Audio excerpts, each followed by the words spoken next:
See, I'm going to take Margaret's and see the kitty cat. I wish I wish. Well, they have a few children.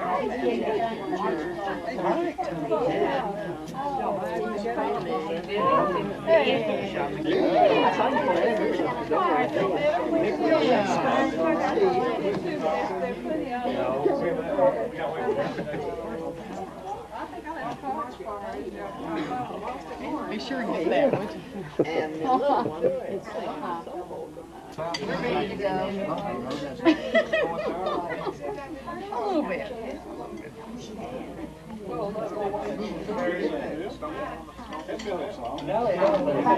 was out in church at a big party one time, 7 years ago. And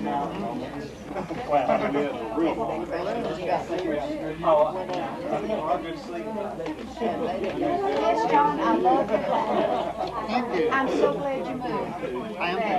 It's a step in the right direction. Happy birthday, Pat. Naturally, I have found it.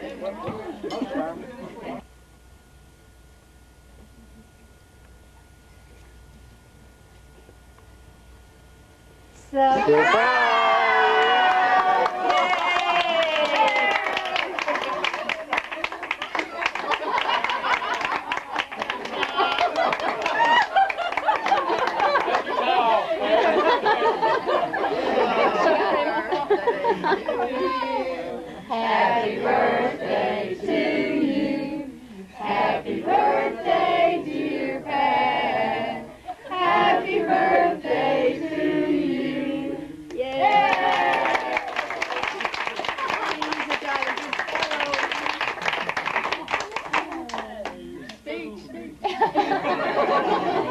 This doesn't look like a wedding reception. Or is there somebody getting married here? I don't know. We'll give Pat a few minutes to collect himself. Have a little more food. That's good. Well, good.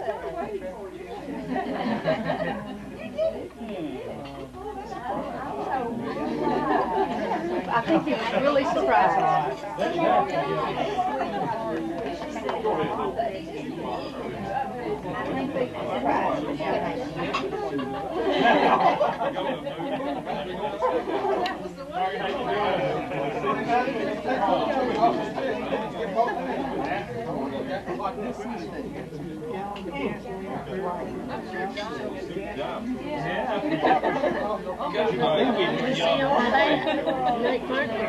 I should have brought my camera.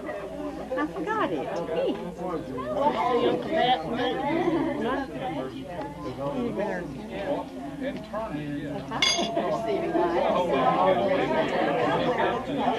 No, I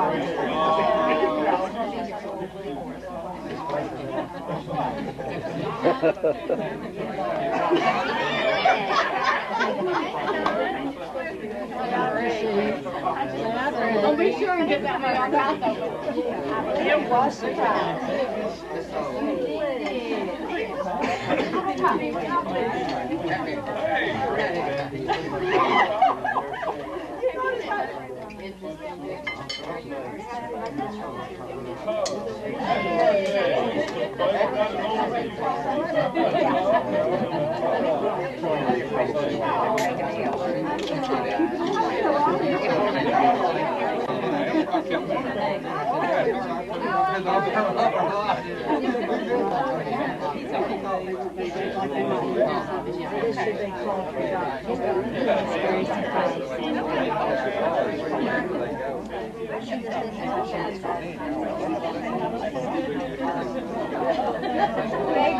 This jacket is my daughter.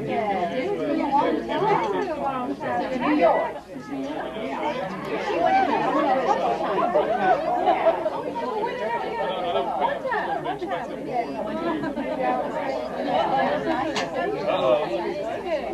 When you weren't with your mom, You do that. You were also in New York on the hospital. Yeah, and you remember Hugh? I sure do. And Gary's talking.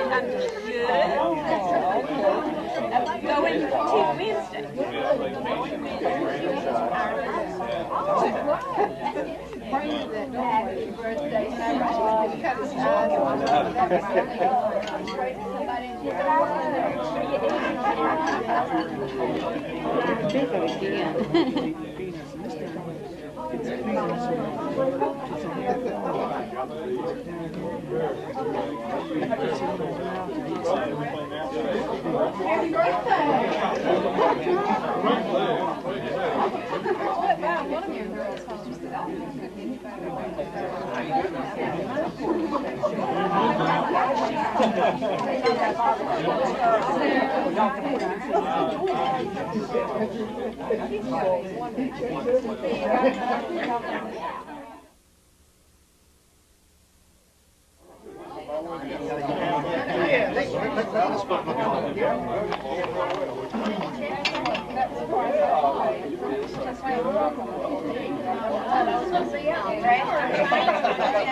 Get in your picture there. No problem.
Great car, right?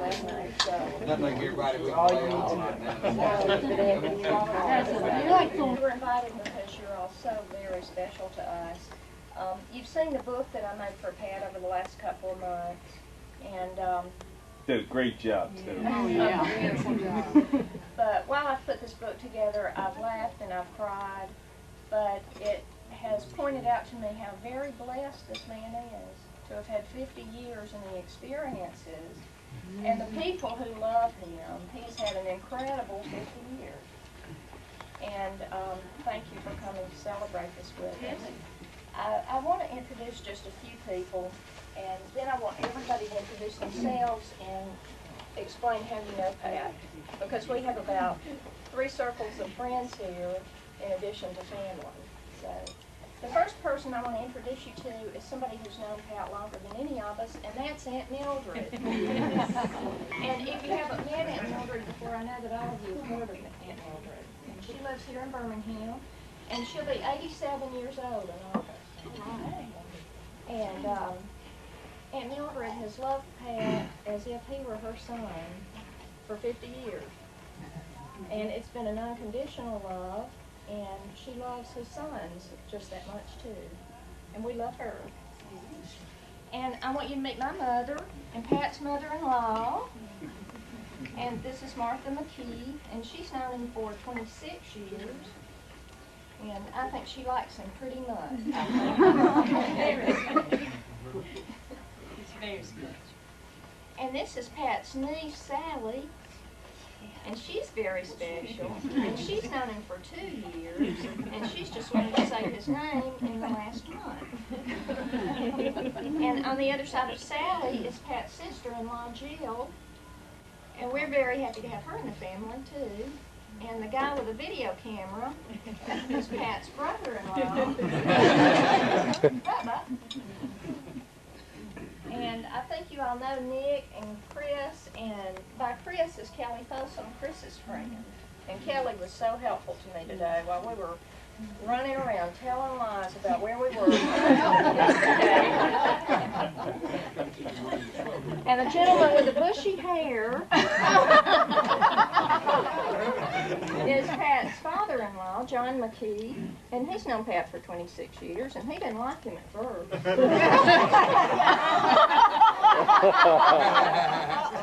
I still have mixed emotions.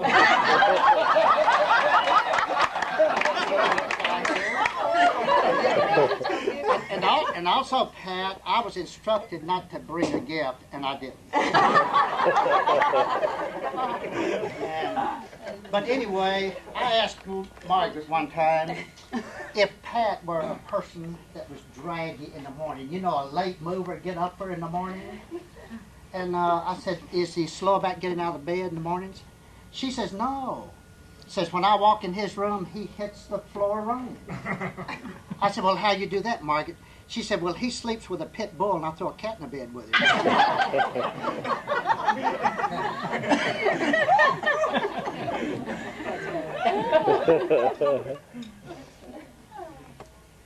Was he fine on the pit bull?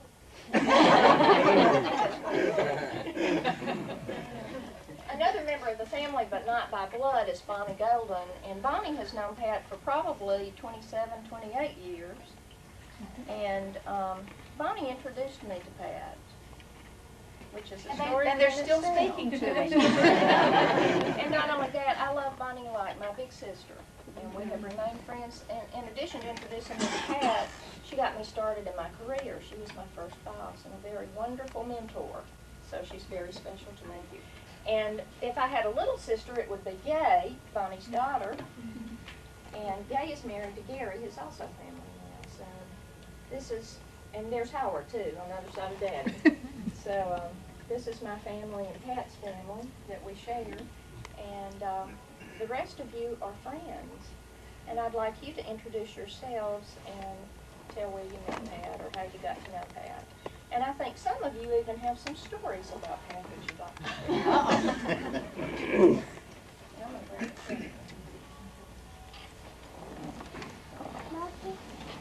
You gonna sit down? You gonna stand? I'm fine. Chair, but if you wanna sit there. I'm fine. Yes, Sit up there. Kate and I was with Pat for several years at Homewood High School. He was our band director over there till he left us for that other school. We still love him. Some of those other people are here from that other school too. And this is my husband. Stand up. Anyway, the other misfortunate half. But I've known Pat for, I guess, pushing 25 years, and since my liability insurance is not paid up, I just won't say anymore. But he's a state farm agent. Jackie, okay. I'm Jackie Dye, and this is Hugh, and we have been friends and travel mates and chaperones for all the years of the great band trips. And the stories we have, number one, that I told you about earlier, was the first trip back to a competition in Gadsden. And Pat marched that band down past the review, and he cut the volume up. I don't know what he does to the players, but he has a way that he gets the volume up. And it just boomed. It literally, the town exploded, and it rattled off the walls, and he went down an alley, and he didn't even stop there. It just went on and on and on. So that there is a beautiful sound, and anytime you travel or you're with Pat and Margaret, you're going to have a thrill.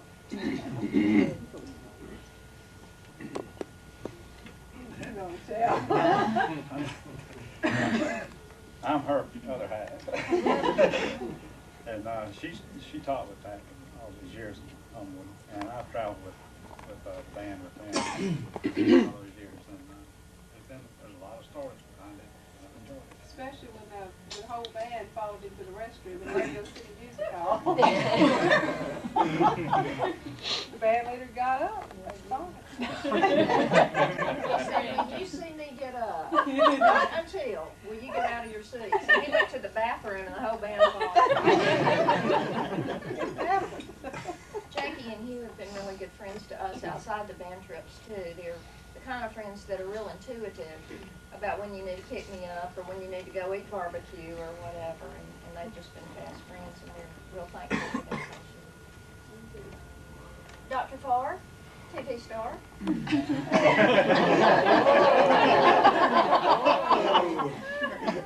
I didn't say that, Doctor. That's always respectful. He's time I'm on TV, it's not good. I've known Pat. Pat, what year did you come to Homewood? I don't. 76. 76. So that's at least 20 years. And, I probably, out of everyone in here, some of y'all may have had the experience, but Margaret, don't leave. You need to. I'm not, I'm just trying to close out some of this music. You know, if you turn it down with that knob right there. Margaret, there's a volume control right On the wall. here. It's Pat who knows how to turn the volume up and down according to Jack. There you It's go. in there, but it's bothering. See if you can find a volume control. Good job. I probably have had the opportunity to experience some of what Margaret does to a certain point. Pat and I have traveled a good bit, just the two of us. Every band trip, he and I would go do a little advanced teamwork and find out what's going on and meet with people. Sleeping with Pat Morrow is really an experience.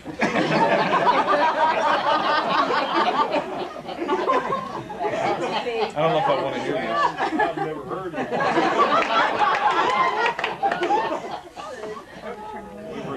We had gone to New York one time, and we were staying. Do you remember the name of the hotel we stayed in? It was not the one that had the fire alarm instructions. Yeah, yeah. Yeah. Well, that was another time. This was a time we stayed down in the Broadway area, and it was Milford Plaza. Yeah, Milford Plaza. So they sent us up to our room, and there was not actually enough room to walk between the two beds. And that was a real experience that night. Pat can actually snore in different you know, he can do it long range too. We've had a lot of good times together, and some opportunities to do some things that I've really enjoyed. And despite all we've been through, we're still friends, I think. And I'm happy to have him on further down the other side of the mountain to help us in Hoover. There are a lot of stories. The reason those kids wanted out of that Radio City Music Hall that night, the movie was so bad. They thought they had their break. They were going to get out. Happy birthday, Pat. Well, I'm Janice, and someone said, how do you guys know Pat and Margaret? And I said, well, we grew up together. And that's really the way I feel about it, because when Pat came to Homewood, we were basically all kids, and we had, Janet was the oldest. She was 4, maybe Chris was 2, Katie was about the same age, and so we have had a lot of good times together. But if you know Pat very well, you know that he always wants to be in the know, and he's always Mr. Cool, or so he thinks. But how could anyone be Mr. Cool that they call Kibble and Bits? Because at school, probably, and this might be a revelation to him, but Janet came home and she would say, you know what they call Pat and Daryl? Kibble and Bits. And do you remember the commercial on TV with the big dog and the little dog? So this is half of Kibble and Bits. And I said, well, what else do you remember, Janet? You're probably a better source for me on stories than anyone I know.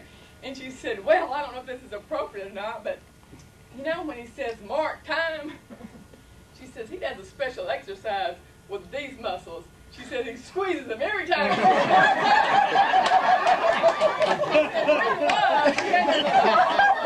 And he says, mark time. Thank you for pointing that You probably got the best time muscles. But also, we enjoyed some trips together. We didn't take 200 people with us. We actually went just 2 families to the beach. And again, as I say, Pat does want to be cool. But Pat, we really shouldn't wear our underwear under our swim trunks. When it gets wet, everything doesn't stay positioned. Thank goodness Janet and Chris were small enough not to make fun of us. They wouldn't have at a later age. Happy birthday, we love you. I'm Jackie Hoggle, and I've known Pat and Margaret for 3.5 years. we're their neighbors. And Pat, I have to tell you, I've never heard you snore. I've had my window open too. So it's not that bad. But I am a hard sleeper, Wayne, I'll tell you that. I've got one story, and if I could tell it, and it's about Pat and him being such a nice neighbor and being so good to us. And him and Margaret both are very good to us. But it was last summer, and I decided to let my kids play outside, and they were bored, and I had come up with a game for them to play. It was a relay race with the raw egg with the spoon. So they're out in the front yard running around to see who can get the farthest with their spoon, you know, with the egg on it without dropping. So I went on into the house, and the next thing I know, my daughter comes in, she was 6 at the time, and she said, Mom, Jonathan threw an egg over at Miss Margaret and Mr. Pat's house. I said, where? She said, and on the front porch. I said, oh gosh, okay. So we go over there, and I go look at the front porch, and there's egg on the top of the door, just oozed all the way down the door. And I thought, oh great. So I told my son, I said, you've got to go over there and clean that up, and you've got to go over there and apologize. And so, well, my mama, they dare me, my mama, they dare me to go over there and do it, you know, it's just, you know, I didn't mean to. So we go over there and ring the doorbell, and Pat comes to the door. He looks at it all, and I'm like, okay, I'm glad we didn't break any windows. And Pat looks at my little son, he says, I thought we were buds. And my son said, yeah, we are. I just, you know, he just wanted to be mean, you know. You know, kids are, get adventurous. So we try to clean it up as best we could. But Pat, he didn't care about the house. He cared about my son wanting to be a bud with him. So I thought that was very sweet, and that is Pat's personality too. So, and Margaret's just as sweet. So we're a very sweet couple to live on. Well, I'm Wayne. I'm Jackie's other half, and I don't really have any real stories, but other than the day we rolled in over there about 3.5 years ago, we moved in. We were moving in 2 businesses along with the rest of our family and the dogs and the cats and all. And Margaret, I thought they were going to panic when they seen us rolling in over here like a bunch of gypsies with us. But Margaret bought a cake over the first day and just welcomed us to be there, and and I didn't know she was actually trying to bribe us into maybe one of their yard and everything else. But they've been sweet ever since. Her and Pat and Chris and Nick and everybody. It's just been a pleasure to live next to them, and I hope we can be there for quite a while and we don't ever offend them too bad. So. I'm Jamie Anderson. I live on the other side of Margaret and Pat. They are precious people. I can't think of 2 sweeter, nicer people. They're always there for you no matter what. And if it wasn't for Margaret and her cooking, my poor husband would starve to death. But Pat, I think, is very, very lucky to have such a sweet woman to take care of him. In the short time, I think it's my loss that I've not known them any longer than, I think, about 4 years that we've been there. But one thing that I can say, and I think Chris is going to share some stories that we've had, I guess I realize how fortunate I am to have been married to an engineer. He's the type person that it doesn't matter what it is, how broken it is, he can always fix it. Margaret, unfortunately, can't say the same. I'm sorry, Pat. Unfortunately, you know, all hours of nights we will get these calls. Jamie, is Chris there? Has he already gone to bed? and there's no telling what Pat has broken that Chris has to go over there and fix for him. But I will let him share some of those stories because he's over there in the action and knowing the panic situation of what all is happening. I'm Chris, and you say Pat's always Mr. Cool. I don't always see Mr. Cool side of it. I'll tell a story that Margaret loves me to tell, but I can assure you that she thinks it's a funny story, but the night it was happening, she didn't think of it. One night, probably 10 o'clock, I don't know, I was in bed, and Margaret called and says, Chris, you got to come over here quick. So I went running over there, got dressed, ran over there. And Pat was going to fix, I don't know why, but at 10 o'clock at night, Margaret had convinced him he needed to fix a leaky faucet in the tub. And it was a washerless faucet. And when he was trying to fix it, he took the retaining nut off and the whole stem blew out of the faucet. So we were blowing hot water all over the house. It was a steam bath and water everywhere. And it was, I didn't even know where Pat was. And finally Margaret said, he's outside with a flashlight trying to figure out how to cut off the water. Not being familiar with their house downstairs, I did. Luckily it was hot water, so I could cut off the water at the hot water heater. And right down there we got it off and we got it fixed a day or two. But it was, but like I said, when you said he's always Mr. Cool, not always. But always a great neighbor and great friends. Thank you, and thank you, Jamie, too. Jamie decorated for me. She is the owner of Bow and Reeves Florist, located across from Elmwood and also in River Chase. And when I need a florist, I call Jamie. She did Katie's, the flowers for Katie's shower. Just a great, talented lady. I was trying to figure out which neighbor it was. And, Jamie and Chris and Wayne and Jackie are precious, precious neighbors. And we regard them as good friends, and we're really blessed that they live next to us. And I'd like to go to some other special neighbors and special friends. We'll go up to this table. Pam, you want to introduce yourself? I'm Pam Baker, and I guess we met them when they first moved down on West Cliff Circle up in Bluff Park. And we didn't have any children at that time. And I was remembering when our son turned 1, his very first birthday, Scott was out of town, and I asked Chris to come over and help us celebrate. So we got pictures of crumbs all over the face. But we really enjoyed being neighbors with them, and we moved away to Chicago for a couple years. We were transferred there, and we've been back now for about 3.5. And we've kept in touch, and we've been real good friends, and now I think it's real fortunate on our part that we have a son that's in Pat's present band, so we're looking forward to some trips and things too. But we've really loved him all these years. Scott? Well, I'm the other half. I'm Scott Baker, and I lived next to Pat just about as long as Pam did. But I guess, yeah, we were, when we moved in, we were the only people on this little cul-de-sac, and then Pat and Margaret came and joined us there in the house next to us. And I guess we were. We were all in our 20s. Yeah. We were all in our 20s, just kids. Yeah, we finally had to put curtains in the bedroom because we had neighbors next door. And I think we were next door neighbors for about 10 years. And we had a lot of good times together. Unlike Dr. Farr, I never slept with Pat. I can't really comment about his sleeping habits. But I did You get... did too, Scott. We had a sleepover during the night storm. Well, that's true. That's true. I didn't get too close. But we did have a lot of good times together. We did have a lot of nights without electricity. But I guess we moved in first, and then they left us, and they moved out to where they are now. So we had to go to Chicago. We were so upset. But now we're back together again.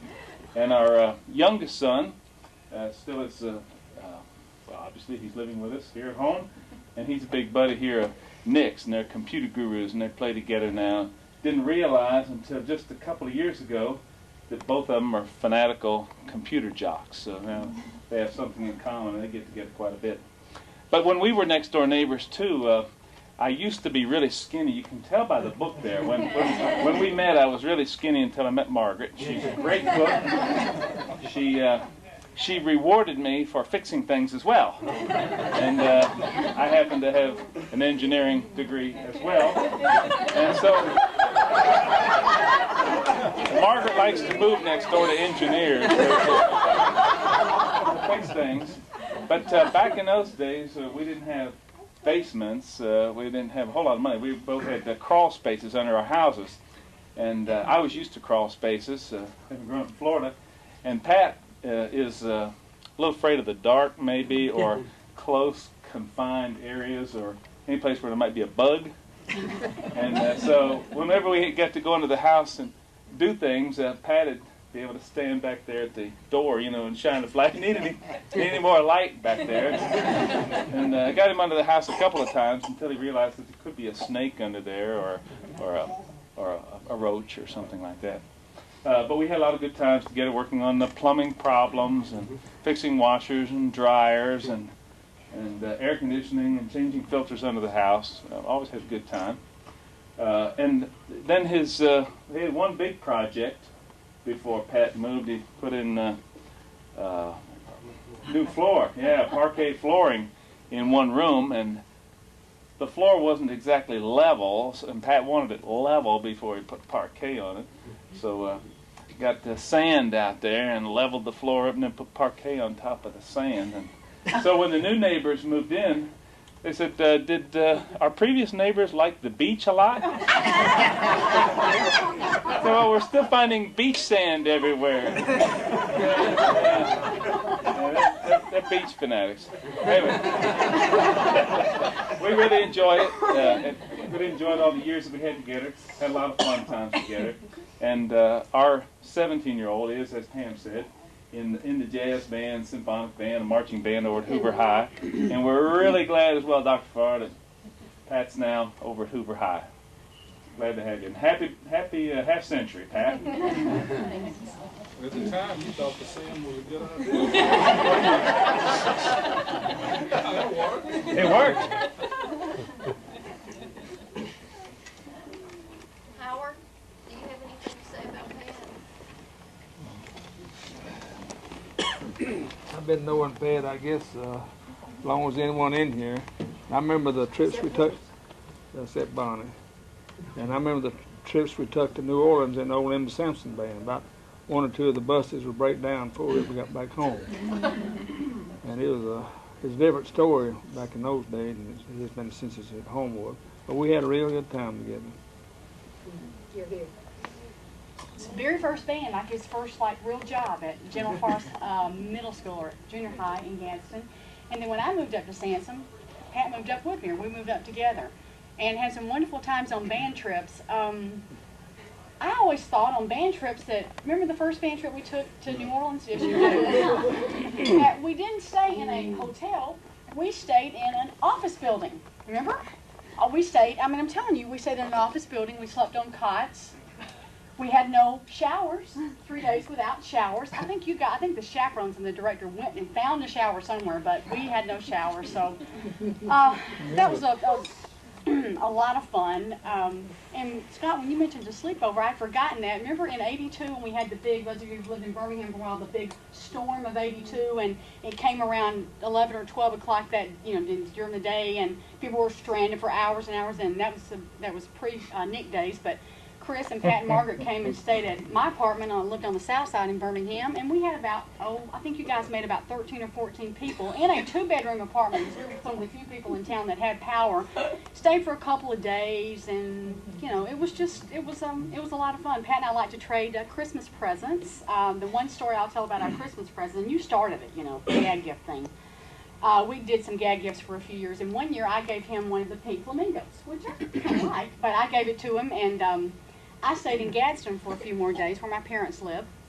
And then I came back to Birmingham, and I lived in some townhouses in Homewood, and I pulled around, and I drove by the front of the townhouse, and I'd given him a flamingo, and I thought, well, gee, he really loves it. Actually, he hated it. And I pulled in front of my house, and I was going around to the back where the garage was, and I pulled, and I went, almost, stepped on the brakes and went, Pat had put the flamingo in my front yard. So it had been sitting there for 3 days, and I'm sure my neighbors thought, well, she's such a class act. But we got you back a few years later, and Margaret, too, on their 20th anniversary, I did another, put the flamingo back and did a, balloon around its neck and everything. But we will be bringing out, we've kind of had a hiatus on the tacky gifts for about 3 years now.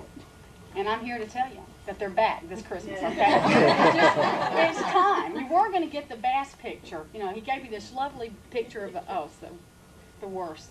This wide-mouthed bass coming out of the water with its mouth open about this big on it was laminated on this board. It was awful. And we were going to bring it tonight, There but we was just... only one of those in Inslee. Anyway, it was quite the lovely thing, and it might be making an appearance back to your house this Christmas. Okay, happy birthday. And I was so upset when you said you were coming home early today. Because we had a lot to do. Well, I have a story to tell. I've saved mine to last because you all talk about sleeping with Pat. And I come from a very strict family. My mother is a very old-fashioned person. She's an Italian. And I was raised with one sister, no brothers, no daddy. I've had tons of brothers at Homewood High School.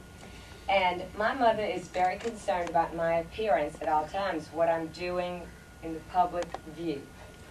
And Pat finally, after 5 trips to Macy's, on our 5th trip, invited me to go talk with him to the Macy's officials. And I was so thrilled because I was finally going to be able to speak for my girls and what they could do. My mother had an attack because she could not imagine why Margaret wasn't going and Buddy wasn't going with us. And we were going together. Now, we've been together for 100 years and never had a brother. It's Pat Morrow. And so my mother was just so upset. She called me daily, if not more often, from the day that I told her that we were going. Wanting to know why my Catherine couldn't go, why Margaret couldn't go, what was the public going to think, what was the community of Homewood going to think, what were we going to do in New York, or what was wrong with me? And so her last instruction was, okay, if you must do this, you make sure you do not go to Pat Morrow's room whatsoever. You know, you go to your room and he goes to his room and don't even have dinner with him. I said, how are we going to eat? You know, what are we going to do? She said, don't even go out, don't go anywhere, don't let anybody see you, just go do your business and get home. And all this time my mother-in-law knows I'm going, she hasn't said anything, one way or the other. So we go to New York and we do our business and it's great and we work real hard. And Pat becomes very ill. We go out, we're going to try and go to a play, and we can't get a ticket, so we go to dinner, we sit down, and he is very flushed, and he feels terrible. We're not sure if he has a flu, if he's having a heart attack, or what's wrong with him. So I have to take Pat back to the hotel. And we had gotten our dinner, and we took it back to the room, so I had to go in his room and sit there and eat. And the whole time I'm like having this horrible guilt trip because of my mother. My mother knew this, she would just die. And I'm 50 years old also. But my mother acts like I'm 10. So we had dinner, we called Margaret. We were really worried about Pat. We were considering the emergency room. And fortunately, he became well enough that we could go home on our scheduled flight the next day instead of having to fly home. So my mother survives it, and my mother-in-law is at my house, and I'm relaying this story to her, how he got sick, and I had to, get him home and take care of him. And she said, and all that time you were with another woman's husband. And I am the only one that's ever been accused of it, honestly. Well, we didn't sleep together. And he snores bad enough, I'm not going to do it. But he is like a brother to me, and Margaret is like a sister. They have been a wonderful family.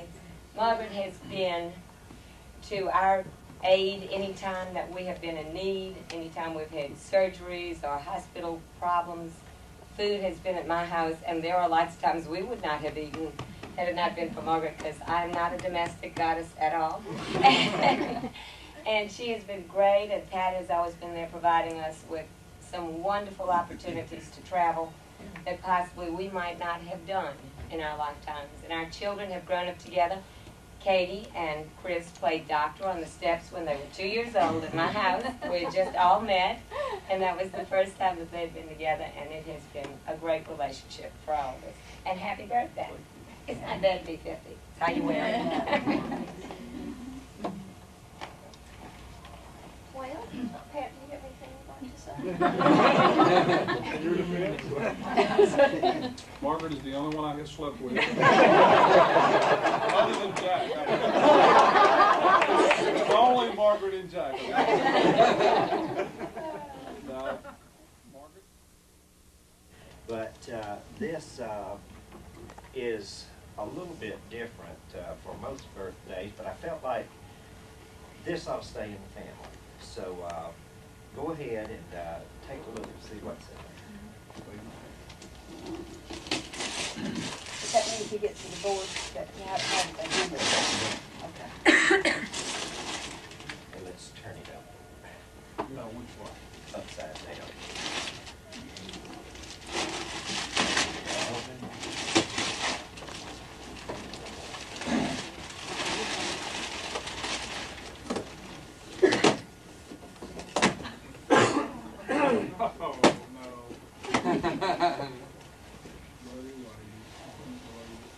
This was an old clock that was found in Pat's grandmother's basement after they